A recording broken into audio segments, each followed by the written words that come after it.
పెహల్గాం దాడి తరువాత హైదరాబాద్లో భద్రతపై ప్రత్యేక దృష్టి సారించారు పోలీసులు. దేశవ్యాప్తంగా ప్రధాన నగరాల్లో సెక్యూరిటీని పెంచారు. అయితే ఈ యుద్ధ వాతావరణ పరిస్థితుల అనంతరం కొన్ని బిజినెస్లపై ఎఫెక్ట్ పడింది. క్రాకర్స్ వ్యాపారం జరగట్లేదని వాపోతున్నారు వ్యాపారులు.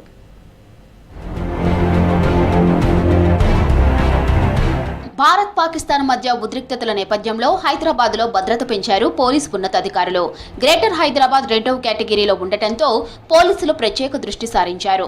మిలిటరీ కంటోన్మెంట్ ప్రాంతాల సమీపంలో పటాకులు పేల్చడం పూర్తిగా నిషేధించారు. పబ్లిక్ ప్రదేశాలు, కార్యక్రమాలలో పటాకులు పేల్చకూడదని ప్రజలు సహకరించాలని హైదరాబాద్ కమిషనర్ విజ్ఞప్తి చేశారు. ఈ ఆదేశాలను ఉల్లంఘించిన వారిపై చట్ట ప్రకారం కఠిన చర్యలు తీసుకుంటామని హెచ్చరించారు. పబ్లిక్ ప్రదేశాల్లో పటాకులు పేల్చడంతో భయాందోళన ఏర్పడే అవకాశం ఉందని నిషేధం విధించామని తెలిపారు పోలీసులు. దీంతో టపాసుల బిజినెస్ పై ఎఫెక్ట్ పడింది. గ్రేటర్ హైదరాబాద్లోని టపాసుల బిజినెస్ తగ్గిందంటున్నారు వ్యాపారులు.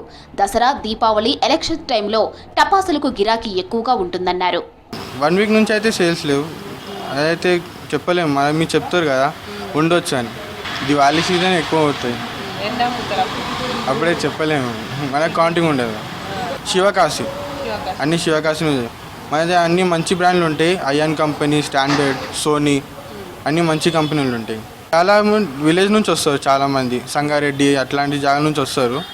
మన దగ్గర హోల్సేల్ ఉంటుంది, అందుకే మన దగ్గర క్వాలిటీ ప్రైస్ ఎట్లా ఉంటుంది, క్వాలిటీ కూడా అట్లనే ఉంటుంది. ఎండాకాలంలోని వెడ్డింగ్ సీజన్లో 1000 వాలా వంటి వివిధ రకాల టపాసుల సేల్స్ అధికంగా ఉంటాయన్నారు వ్యాపారులు.